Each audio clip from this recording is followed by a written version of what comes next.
The FAA is taking special interest in a drone crash at the Cowboys' AT&T Stadium in Arlington.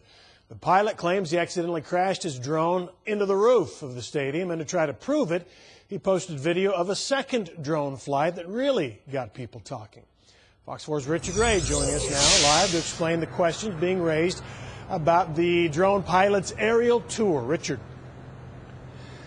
Hi, Steve. Well, Brett Daniels of the Dallas Cowboys told me on the phone late this afternoon that they had indeed found the missing drone. He said they found it on the north side of the stadium roof. He said they're going to give it back to the guy who owns it, but that's about all that he would tell me. This odd story shines light on the growing use of unmanned aerial vehicles and the confusing laws and regulations surrounding them. I launched my first copter. The drone owner posted video from a second quadcopter on his YouTube channel and identified himself as Bob Edelman. And I was circling around the building, and like a dumbass, I let the building get between me and the transmitter. Describing what happened to his first. And so consequently, it run into the side of that, either the roof or the side of that stadium, and I lost my quadcopter.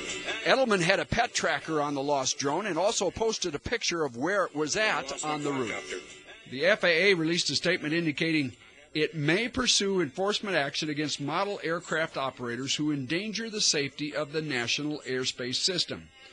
FAA regulations restrict unmanned aerial vehicles, or UAVs, to 400 feet and a sufficient distance from populated areas. The UAV is clearly in a populated area and may have been well over 400 feet.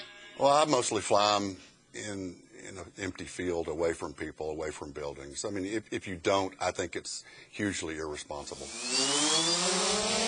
Al Cannon's shop sells helicopter-type drones, from tiny ones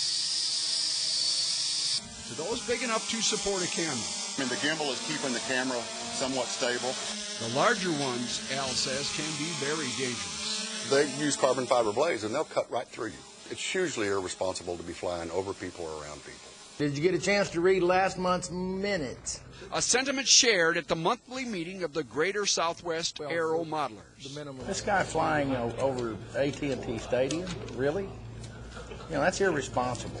With growing popularity has come growing confusion over vague and conflicting federal regulations and state laws governing the use of UAVs. The technology is just blooming so fast that you can't keep up with what it is.